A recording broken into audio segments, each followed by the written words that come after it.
1902년 미국으로 유학을 떠난 한 젊은이가 있었습니다. 그는 하우스보이로 일하기도 했고 오렌지 따는 일을 하기도 했습니다.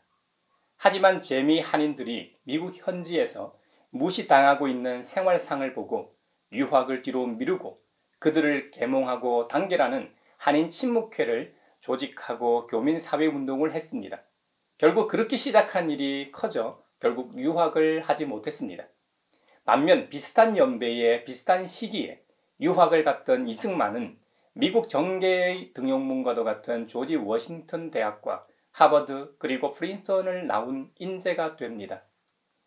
반면 미국 현지에 와 있는 동포들의 생활고로 인해 자신의 유학을 포기하고 계몽운동에 앞장섰던 이 젊은이로 인해 한인 사회는 완전히 달라졌고 미국 현지인들로부터도 무시당하지 않게 되었습니다.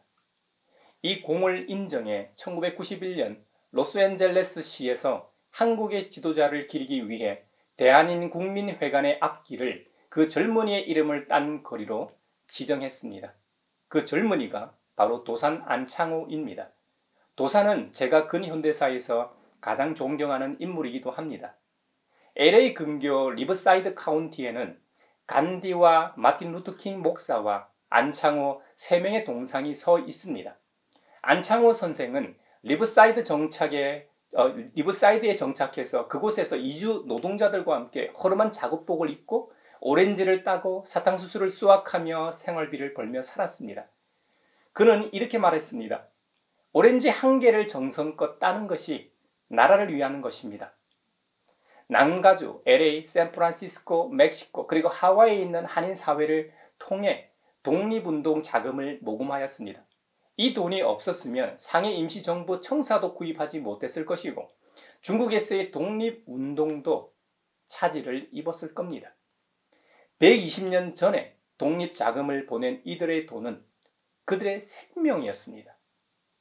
오렌지 농장이나 알로에 농장에서 무시당하며 죽도록 일하고 번 돈은 그리 넉넉하지 않았습니다.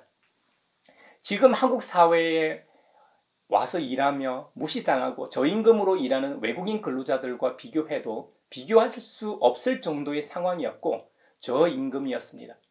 그럼에도 불구하고 이들이 독립자금에 동참했던 것은 조국에서 살기 어려워졌고 나라가 망했기 때문입니다.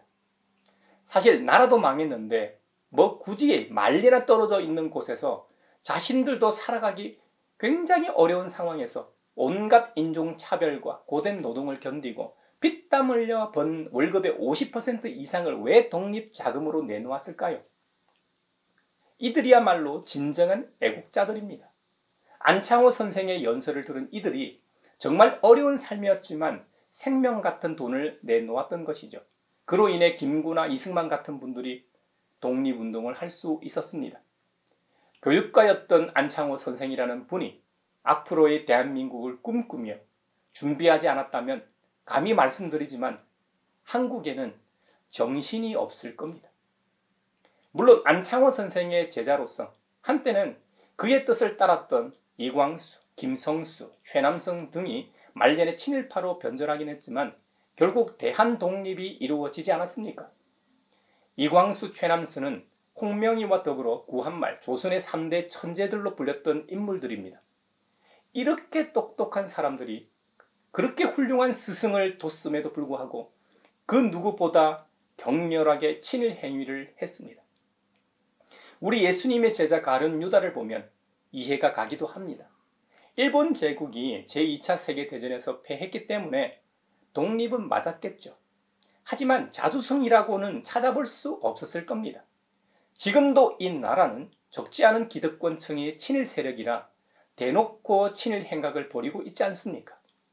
그럼에도 불구하고 손을 쓸 수가 없지 않습니까? 2019년에는 반일 종족주의라는 책까지 나오지 않았습니까? 이 책을 쓴 사람들은 출판을 통해 버젓이 친일 행각을 벌이고 있습니다. 누가 이분법적으로 선과 악을 나누어 일본을 대합니까? 단순히 친일은 악이고 반일은 선이라고 누가 정의하고 누가 그렇게 행동합니까? 우리 민족을 강제 강탈해서 식민 지배하는 과거사에 대한 진정한 사과 요구가 여러 이웃 나라 중 일본만 악한 종족으로 간주하는 반일 종족주의입니까? 저도 일본 가봐서 알지만 대부분의 일본 사람들은 선합니다.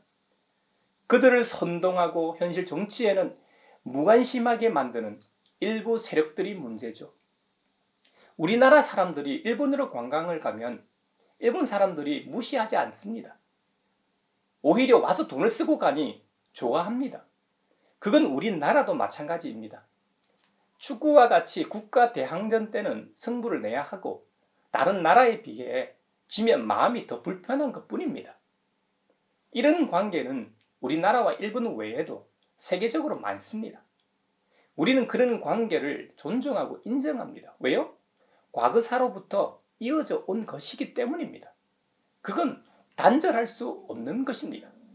과거사를 청산하고 좋은 관계가 된다고 해도 나라 간 외교라는 것이 영원한 우방이나 적대적인 것도 아닙니다.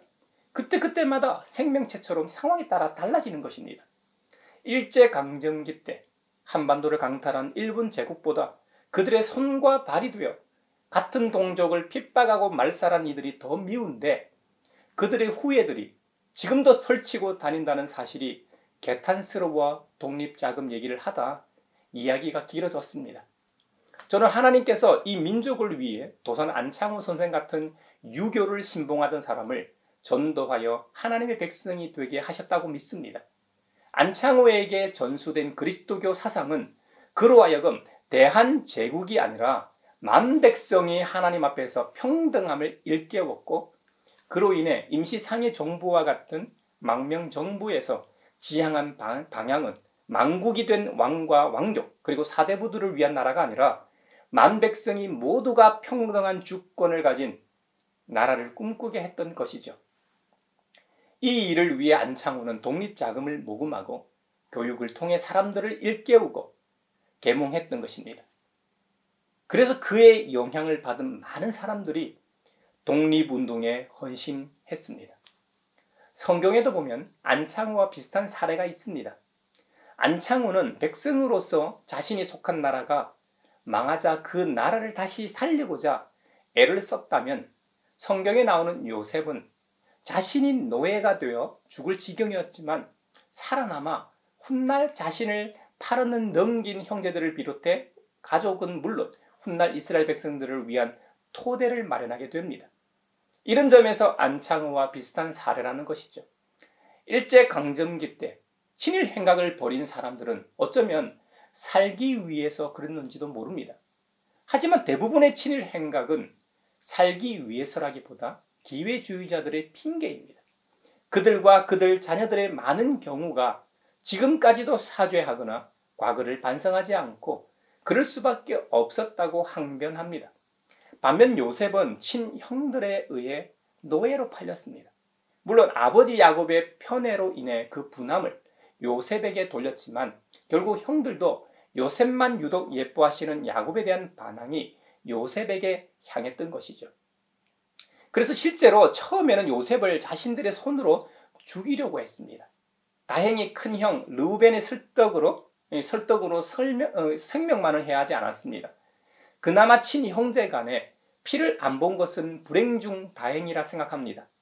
성경에 보면 요셉이 양떼를 치고 있는 형들에게 오자 가장 먼저 한 일이 요셉의 옷을 벗기는 일이었습니다. 성경에 구체적으로 뭐라고 기록하냐면 요셉이 입은 화려한 옷을 벗기고 아버지 야곱이 단순히 요셉을 편애한 것이 아니라 다른 형제들과 달리 요셉만 좋은 옷을 해 입혔다는 겁니다. 소위 명품을 입혔다는 겁니다. 그래서 형들이 화가 난 것이죠.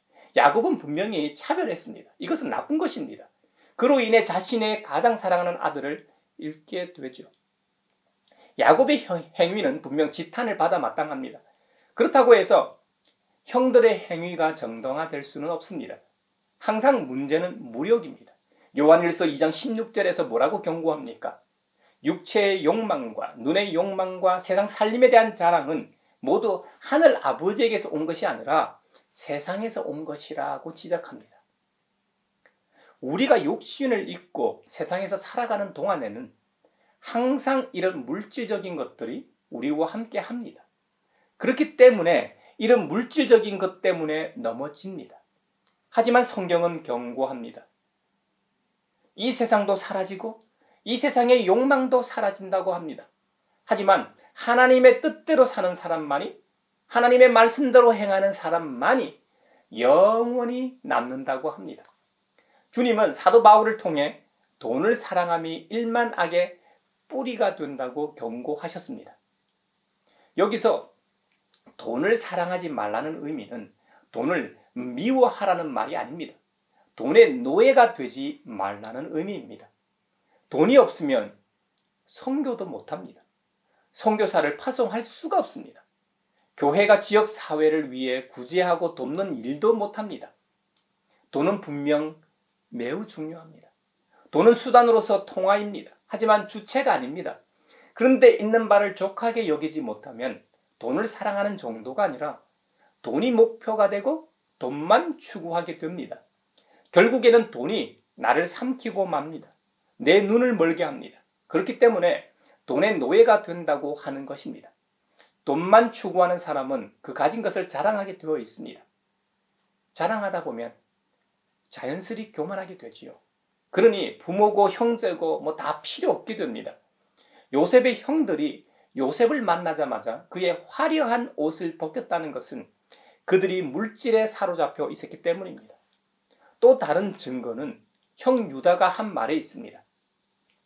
우리가 요셉을 죽이고 그 아이의 피를 덮는다고 해서 우리가 얻는 것이 무엇이냐? 자, 우리는 그 아이에게 손을 대지는 말고 차라리 그 아이를 이스마엘 사람들에게 팔아 넘기자. 아무래도 그 아이는 우리의 형제요, 우리의 피부치이다. 물론 같은 피부치이기 때문에 죽이지 말고 팔아 넘기자라는 뜻이 있었던 것으로 보아 유다는 그런 사람이 아니었다고 치더라도 다른 형제들이 유다의 말을 좋게 여겨 그렇게 따랐다는 것은 같은 의도는 아니었을 겁니다. 요셉의 판 가격이 성경의 기록으로는 은 20냥이었습니다. 요셉의 형들은 10명이었으니까 은 2냥씩 나누었을 겁니다. 결국 동생을 판 금액을 똑같이 나누었습니다. 그래야 공범이 되니까요. 그런 측면에서 유다가 같은 피부치요? 형제이니까 죽이지 말라고 했지 물질에 관심이 없었다는 말은 아닙니다. 만약 야곱이 요셉만 편애하지 않고 똑같이 좋은 옷을 해 입혔다면 어땠을까요? 요셉을 없애려고 하지 않았을까요? 그랬을지도 모르죠. 하지만 단언하건대 그래도 형들의 행동에는 크게 다르지 않았을 겁니다. 우리가 드라마나 영화를 보면 재벌집이나 물질이 많은 집안에는 바람잘 날이 없습니다. 있는 바를 족하게 여기지 않기 때문이죠. 더 가지려고 하는 것이 인간의 욕망이기 때문입니다. 나보다 더 있는 사람을 보면 부러웠고 질투하게 됩니다. 그것을 또한 뛰어넘으려고 합니다. 안 되면 그것을 빼앗아서라도 가지려고 합니다. 권력 다툼도 물질 때문에 하는 것입니다. 권력을 가져야 물질을 더 많이 가질 수 있기 때문이죠. 그러니 권력과 돈은 뗄래야 뗄 수 없는 관계입니다. 현실 정치를 보면 항상 재벌과 결탁이 되어 있는 이유가 여기에 있습니다.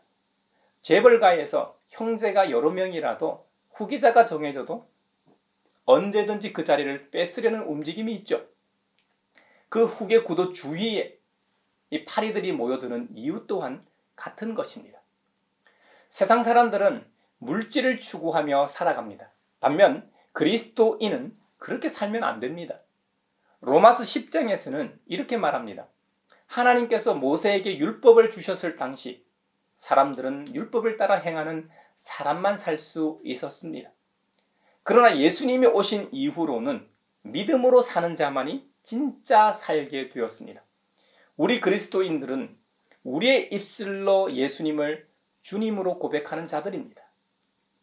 하늘 아버지께서 그분의 아드님 예수 그리스도를 죽은 사람들 가운데서 다시 살리신 것을 마음으로 믿는 자들입니다. 예수 그리스도가 하나님의 아들로서 우리의 유일한 구원자가 되심을 마음으로 믿고 입으로 시인하는 자들마다 구원받는다고 하셨는데 우리가 바로 구원받은 자들입니다. 여러분 맞습니까? 아멘이지요.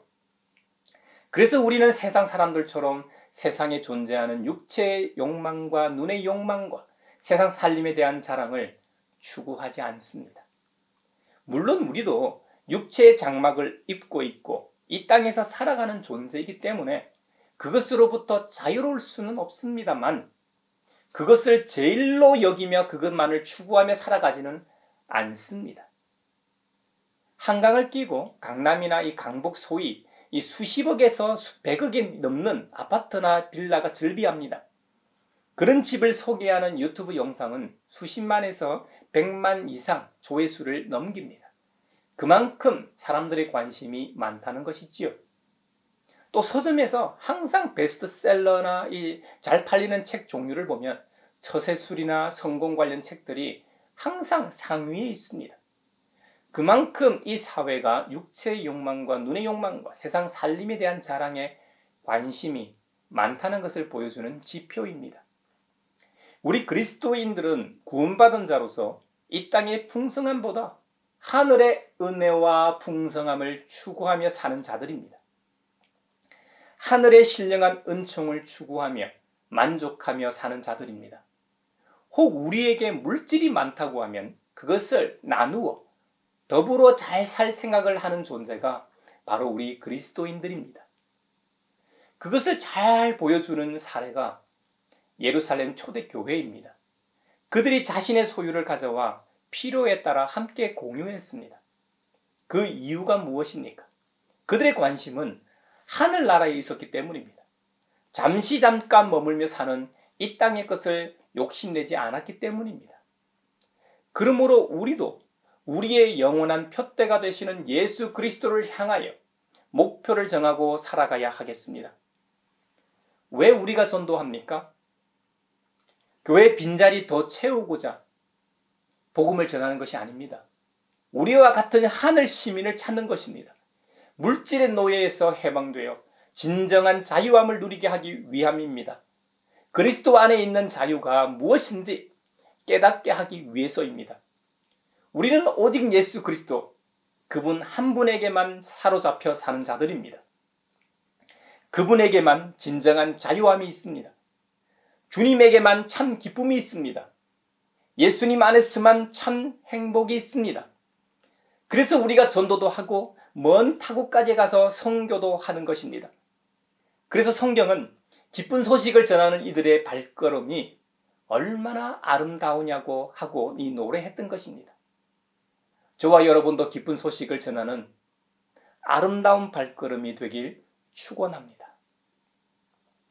우리가 기쁜 소식을 전하는 발걸음으로서 유의해야 할 한 가지가 있습니다. 복음서에 보면 공통적으로 등장하는 사건입니다. 천국 복음을 전하고 많은 병자들을 고치고 설교하는 일로 엄청 바쁘셨던 예수님은 기도할 필요성을 느끼셨습니다. 12 사도들을 따로 배에 태워서 건너편으로 먼저 가게 하셨습니다. 언제나 그러셨던 것처럼 산에 기도하러 가셨습니다. 제자들이 탄 배가 육지에서 멀리 떨어져 있는데 때마침 풍랑이 몹시 불었습니다. 제자들은 혹시 배가 전복될까 걱정했습니다. 물론 베드로 안드레 형제나 야고보 요한 형제같이 어부 출신은 수영을 잘해서 걱정 안 했을지도 모르죠. 하지만 대부분의 제자들은 풍랑이 있는 것 때문에 걱정했습니다. 그때 칠흑 같은 어둠을 헤치고 한 물체가 배 쪽으로 왔습니다. 제자들은 모두 다 유령이다 하고 두려워서 소리를 질렀습니다. 예수님께서 제자들에게 말씀하십니다. 안심하여라, 나다. 두려워하지 말아라. 이때 가장 먼저 나서는 사람은 항상 성질 급한 베드로입니다. 베드로가 말합니다. 주님이시라면 나더러 물 위로 걸어서 주님께로 오라고 명령하십시오. 이에 예수께서 오너라 하고 말씀하셨습니다.